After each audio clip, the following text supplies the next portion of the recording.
If you've been in real estate long enough, I'm sure that you have dealt with some amazing clients that you're like, I wish every single one of them was like this.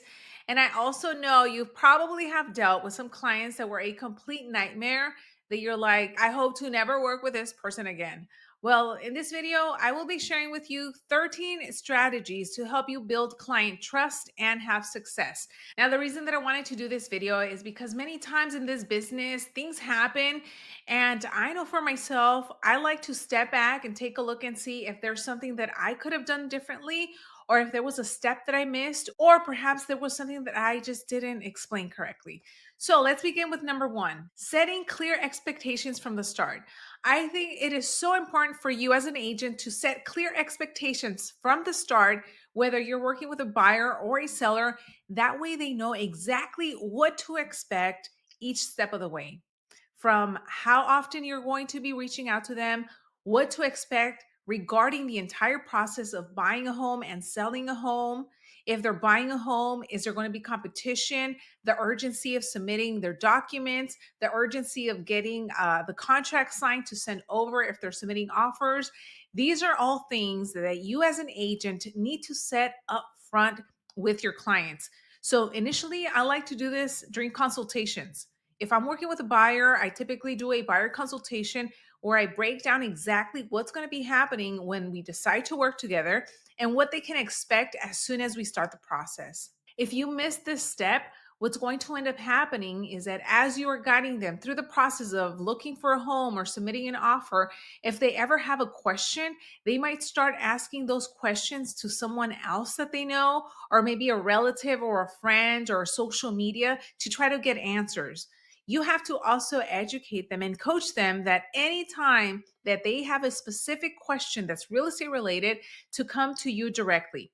You want to set the tone up front, because the last thing that you want happening is them getting advice from someone that's not qualified, and worse, not even a real estate agent. So keep that in mind. Set those expectations from the start. Number two, communicate regularly. I don't know why, but communication sometimes is lacking when it comes to real estate transactions, whether it's agents with their clients or agents to agents. But look, communication is key. Once you set the expectations from the start, it's important for you to let your clients know how often they're going to be hearing from you and how often they can reach out to you and when they should reach out to you and you to them. I'm sure that it has happened to you because it happened to me many times, especially early on in the business, where I would have clients reaching out to me at 9, 10, 11 o'clock at night because they had a specific question. And this is what will happen. If you start responding back at 9, 10, 11, 12 o'clock at night, they're going to get into a habit where they're going to feel like they can reach out to you at any time. And the moment that you don't respond, they're probably going to think that the world is going to end and something bad is happening and there's a reason why you didn't reach out to them. So, again, this goes back to setting those expectations up front. So, whoever it is that I'm working with, I let them know from the beginning, hey, if you try to reach me after 7 o'clock or 8 o'clock or whatever that time is for you, chances are I might not answer, but I'll get back to you first thing in the morning. You have to let your clients know when you're going to be available, how to communicate with you. Is it through phone, text, video, FaceTime, whatever it is? That way you're all on the same page. If you're working with a seller, you want to let them know how often you're going to be reaching out to them and giving them updates in regards to what's happening to the listing. If you're working with a buyer, you want to update them on the market, on what's happening with inventory, on interest rates. You want to make sure that you're always in the loop with your clients. Now, if you're in a transaction and you're working with another agent, communication is key with the other agent as well. If something for some reason is not going right, if you start to see delays, you need to communicate that to the other agent, because believe me, people are making plans. If you are a buyer's agent and you're working with a listing agent and your clients are in escrow and something happens where there's going to be a delay or maybe they can't purchase the house anymore, the sooner that you address that problem or issue, the better. Now, I know that those conversations can get very, tricky and you're like, oh, I don't want to deal with this. But look, you just got to nip it in the bud and you just got to do it. I've been in those positions where I have to make these tough calls and have these conversations, But again, communication is key because people, their lives and their things are pretty much on the line. Someone's moving. If something doesn't happen, they can no longer move, or, it becomes like a domino effect. So, again, communication is key. Number three, educating your clients regarding the market is extremely important. Whether you're working with buyers or sellers, they are probably watching the news and they are probably getting a lot of misinformation. So, it is your job as an agent to stay educated on what's happening and also letting them know what's going on with the real estate market so that you can help them make the best decision that is for them, whether they're looking to buy or sell. Number four, be honest about all of the costs associated with either buying or selling a home. This will prevent a lot of headache and a lot of your potential clients getting mad at you because there were some hidden fees that they didn't know about. Make sure that you cover all your bases. I work a lot with sellers. So when I'm creating net sheets as I'm preparing for a listing appointment, I like to pad some of those numbers because I'd rather them be higher than be lower. And once I meet with them, I do let them know that all of the figures in the estimated net sheet are all estimated, right? And we won't know the figures until we're actually under contract. But let them know if you're working with a buyer, let them know that there's going to be closing costs, that they're going to have to be paying for a home inspection, the appraisal. If they want any other outside inspections, it's going to be coming out of their pocket.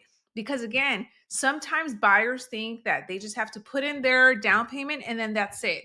They don't know about all of these other costs associated with buying or even selling the home. So be upfront about everything. And I promise you, it's going to help you avoid future headaches and nightmares with your client. Number five, explaining the timeline for a real estate transaction is crucial. If you're working with a seller, you want to let them know exactly how long it might take for them to actually close on the sale of their home and be out of there. You need to let them know by when they need to be completely gone because the next buyer is coming in. And if you're working with a buyer, you also need to let them know when they need to be removing contingencies if they want to ensure that they're going to be able to close and to avoid any notices to perform or things like that. When you forget to explain the timeline, people get confused. And sometimes, for example, buyers or sellers, they might feel rushed. They might feel like you're pressuring them to do something or to sign something when in reality, there's certain deadlines and timelines that they have to abide by. So again, this goes back to our first point of setting the expectations up front. When you set those expectations up front and you have that consultation, you need to let your clients know what the timelines are going to look like. Also, if you have a potential seller lead or buyer lead, you need to find out, ideally by when they want to be out of their home into their next place. Because a lot of them think that, hey, I'm going to put my home on the market tomorrow and it's going to sell next week and then I have to be gone. No, it doesn't work like that, right? It can take 2 weeks, it can take 30 days, it could take 60 days. I mean, we don't know how long it'll take for a home to sell, but if you, as a listing agent, you're doing your homework, you're going to be able to see typically how long a property takes to sell in that specific area. So you can kind of give them an idea based on what the market is saying. So, for example, if I'm meeting with a seller and we price the property correctly and I have done my research, I will let them know, you know what, Sally, in your neighborhood, homes very similar to yours are going under contract in 2 weeks. So we can expect something very similar to yours. So let's say we go under contract in 2 weeks, escrow can be 30 to 45 days. So now we're looking at almost 2 months. So that is a great time frame for you to be able to explain to your client. That way they know how to plan. Now, where it gets tricky is when you're working with buyers, right? Because a lot of them, perhaps they're renting. So they have to give a notice to their landlord that they're going to be leaving. Me personally, I like to tell my buyer clients that are renting and that will have to go through that process, I let them know that there's going to be deadlines that we have to meet. And I have to make sure that they know how important it is for them to not go out and get a credit card. And once we remove contingencies, then we're 100% clear to get to the finish line. What has happened, and I have seen, unfortunately, is that sometimes buyers or their agents, they're not educated enough. The buyers remove contingencies, then something happens. At that point, they have already given a notice to their landlord saying that they're going to be out in the next, 2 weeks or 30 days. They end up falling out of escrow, and then they're in limbo trying to figure out where they're going to live because now their landlord has already rented out the unit, and it just becomes this huge mess that you want to avoid. Number six, prepare your clients for any potential obstacle. I'll share with you a story. A few years ago, I had a seller. He had multi units in the city of Long Beach, and he lives out of state. I was going out there. I put the property on the market. I listed it. We got it under contract with a buyer. One of the units was vacant. And out of nowhere, one day I get a phone call from one of the tenants. And they said, Loida, you know what? The walls are really wet. I'm not sure what's going on, but I figured I'd give you a call and let you know because perhaps a pipe burst. So, what ended up happening, I went over to the property. I go inside of this vacant unit because there was one unit that was vacant. And what's happening? The floors are kind of lifting up. There had been a pipe that burst, and between the walls, there was water going down. Something happened. So, immediately I had to call the plumber that I work with. He went over, we got it fixed, but now there was this huge hole in the wall. Pipes that were rusted. I mean, it was a huge problem. So this was an obstacle that came up. Obviously, we were not expecting this. Now I had to tell the buyers, hey, this happened. I wasn't sure if the buyers were going to want to cancel, if they wanted to proceed. So obstacles like this, hopefully not to this extent, happen. And you have to be prepared and you have to be ready to think outside of the box and possible solutions. So what ended up happening is that now I had to tell my seller what had happened, and I had to present all of the options of possibly what could happen. So the buyers might walk away, the buyers might cancel, or the buyers might want to ask for a credit or some type of compensation because of everything that just happened that they will now have to fix. And at the same time, the buyers, they're probably like, this happened. What else is wrong with this property? Well, long story short, we ended up negotiating. The seller ended up giving the buyer another credit. The buyer ended up taking the property as is with the damage of the water pipes and all of that, but they were willing to continue because they really wanted the property. So, not that things like this are going to happen, but you have to give your clients, a heads up of potentially things and obstacles that might arise. Again, it's not 100% that, Mr. Seller, that the buyer is going to lose their job, but you never know. I'm just letting you know up front so that nothing comes as a surprise. Or if you're working with a buyer, after they do the home inspection or even before they do the home inspection, you want to give them a heads up and tell them, hey, you know what, Mr. Buyer, Mrs. Buyer, the home inspector's job is to call out every single little thing that they see. Even if it's like a little line that looks like a hair, but it looks like a crack, they're going to call it out. So if there are certain things that are huge red flags, obviously we're going to go through it together and we're going to decide if this is a property that we want to proceed with or not. But if not, I'm letting you know up front that the home inspection report is probably going to call out a lot of things that you might think are really big deal items that need to be fixed, but we can negotiate when it gets to that point. Which leads me to number 8, which is encourage flexibility. So, what I mean by this is that let's say we do get an inspection report back and there's a lot of items on there. I have seen buyers that are like, you know what, I'm just going to cancel. This house is not for me.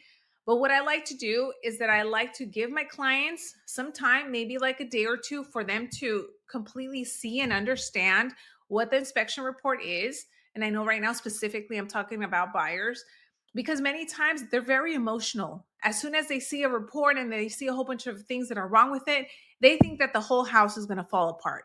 So sometimes I like to give them their time so that they can look through it themselves. Then we get together, we look at it together. If we need to get some quotes from a contractor or whoever it is, we can decide. But I like to lay out all of the options of the things that we can do to move forward. So when it comes to inspection reports, because that's a big one. And if you're not sharp as an agent, as a buyer's agent, many times your buyers are going to dictate what to do. And it's almost like they're in control. But remember, you are always in control and you always have to remain calm no matter what the situation is. So when it comes to these inspection reports, I let them know, look, there's a couple of options. We can ask for the seller to do the repairs. We can ask for a credit. We can see what we can negotiate and come to an agreement that's fair for both of us. Or worst case scenario, none of that is able to happen. We can walk away. Now, there's going to be those clients that say, you know what, Loida, absolutely not. I'm canceling this. I'm moving on. But when it comes to encouraging flexibility, it's being like, you know what, let's see first what we can negotiate before we completely throw in the towel. So that's on the buying side. On the listing side, if you're working with the seller, it's kind of like the same thing where we talk, let me talk to the buyer's agent, let's see where we can meet halfway. Or if I know that the property really does need a lot of work, I'm a straight shooter with my sellers and I say, you know what, Mr. Seller, this is a really big item. Would you consider at least giving a credit or meeting the buyer halfway or reducing the price? I mean, there's so many different options and ways for you to be flexible as an agent. It comes down to thinking outside of the box and again, being able to negotiate. A lot of this, if you're newer, you might not even understand or think about because you haven't been through these situations. So it's really important that you team up with a experienced agent or your broker. That way you can come up with a solution. You never want to just give up and cancel a transaction without first figuring out and going through every single possible option out there because you never know. Sometimes people are not educated correctly in terms of like your clients, or they get swayed because they've seen something online or on TV. So again, just make sure that you're open and flexible to a lot of different options. Number 9 comes down to being a problem solver. Someone has a problem and potentially you have the solution. Someone has a problem, so aka an expired, a home just came off the market and sold. Someone has a solution. In this case, it could possibly be you taking that listing, knowing exactly what they're looking for, what they want to do, you being able to sell that house. When you're talking to buyers or sellers, you need to ask questions to determine what their problem is and also figure out what their motivation is, or maybe they don't have any motivation. As I'm talking to expireds, because that's what I focus on a lot, expireds and for sale by owners, when it comes to expireds, I want to figure out what happened. What happened that the last agent didn't get the job done? What was the activity like? Where were they going to be moving to if the home had sold? What was their time frame? What are they looking for in the next agent? If the home doesn't sell again, is that going to be a problem? I mean, all of these are questions that I ask because I want to solve a problem. So obviously, a homeowner, an expired that came off the market and sold, now has a problem. They came off the market, but they wanted to move. So I need to figure out if I can actually help them make this move happen, or if maybe they were just not motivated at all and the last agent took an overpriced listing that they shouldn't have.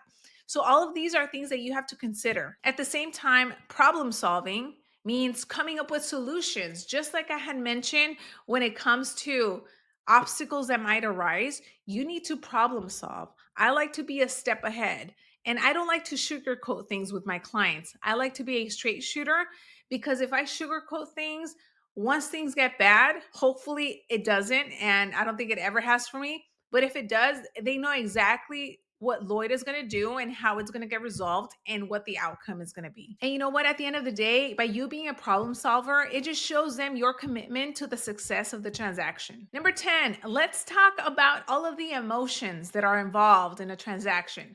When you're working with a buyer or a seller or investor, or even with another agent, I'm sure that you have dealt with so many different emotions because some of them are super easy to work with while others have been a complete nightmare. You need to understand that you have to take your emotions out of the transaction. There's probably things that are going to come up or things that other people say, and you just need to stay calm. You also need to understand that things might arise that will make your clients probably hesitant or scared or start to question whether or not they want to continue with buying or selling a home. So you need to keep them calm because the moment that you lose your cool, they're probably going to start freaking out as well. So I like to remain calm because then that calms them down and they know at least they're working with a professional that knows exactly what to do and how we're going to resolve whatever is going on. Number 11, is being accessible. Be accessible to your clients. Obviously, there's going to be some standards and boundaries that you set up front, but be accessible. If they reach out, make sure to return their calls or their text messages to whatever you mentioned that you were going to be doing. I don't know why it happens so many times where agents say that they're going to do one thing and they don't end up doing it. So then now I feel like you lose credibility. So, look, at the end of the day, just do whatever you say you're going to do and be accessible to your clients, because if they don't hear from you, then they're going to be like, what happened to my agent? They just kind of fell off the face of the earth. If you have a listing that maybe is not getting any activity, still check in with your client. Give that weekly check in or whatever it is that you have set up, and just let them know, this is the activity. It's not going as we wanted. This is what I'm doing. But always keep them in the loop so that they're never questioning whether or not they made the right decision in hiring you. Number 12, I know everything that I had just mentioned are things that you need to be aware of so that you have good clients and transactions. But let's talk about celebrating wins. Whenever you have a win, like removing contingencies, like the loan has been approved, like whatever it is, your credit score just went up. Celebrate those wins with your clients, because believe me, they're going to be more excited than you to know that they're one step closer to their goal of either buying or selling a house. I know for many buyers, especially first time home buyers, they have certain things that they have to meet. A lot of them are looking to improve their credit. A lot of them are looking to save up more money for their down payment. So, whatever it is, celebrate their wins. That way, they see that you actually care about them and their situation, and this is not just a transaction for you. And number 13, follow up after the sale. Are you following up after you close? Now, I know that there's probably clients that you have worked with that you're like, I'm done and I never want to see you. Let me block you from your phone. Believe me, have had those, and there's still some of those on my phone. But there's also a lot of clients, and now we're like homies, right? We're like best friends. Hey, how's it going? They invite me over for like birthday parties. They check in with me. They follow me on social media. So for those clients, the ones that you had good relationships with, that you actually want to continue talking to after you have closed the deal, just stay following up with them. Hey, how's it going? How's the house? What have you done? A lot of people, especially when they have bought a house, are really excited to do things to it. A lot of my sellers, once they have sold, even if they didn't have the best experience because of the other party, and I have had those, I actually have an old video that I did where I dealt with a listing agent that was a complete liar. And I know that we reported him to, it was a whole thing. I'll probably link the video somewhere here. But even that transaction where I represented the buyer, even though that was a huge nightmare and a headache, she was still very happy because I did everything that I could on my end to make sure that we had all of our bases covered. And I still follow up with them. She invites me over. She's always checking in, seeing how I'm doing, wishing me a Merry Christmas, Happy New Year, all of those things. So again, you want to follow up after the sale because they're still in real estate mode. So they might refer you more business. And you always want to be that source for real estate news, for real estate updates. And if you're looking for videos on how to follow up with your database, because technically now they're part of your database as a past client, make sure to check out a recent live stream that I did. I'm going to link it right here. Myself and Robert Villanueva, who's a real estate coach, we break down exactly how to have these conversations where you're reaching out to your database. That way, it's not just awkward and out of the blue, but you're offering some value to them. So, hopefully, this video has been helpful with these 13 different strategies for you to build better relationships with your clients. Make sure you watch my previous live stream on how to have a successful 2025, especially with expireds, and I'll see you on the next one.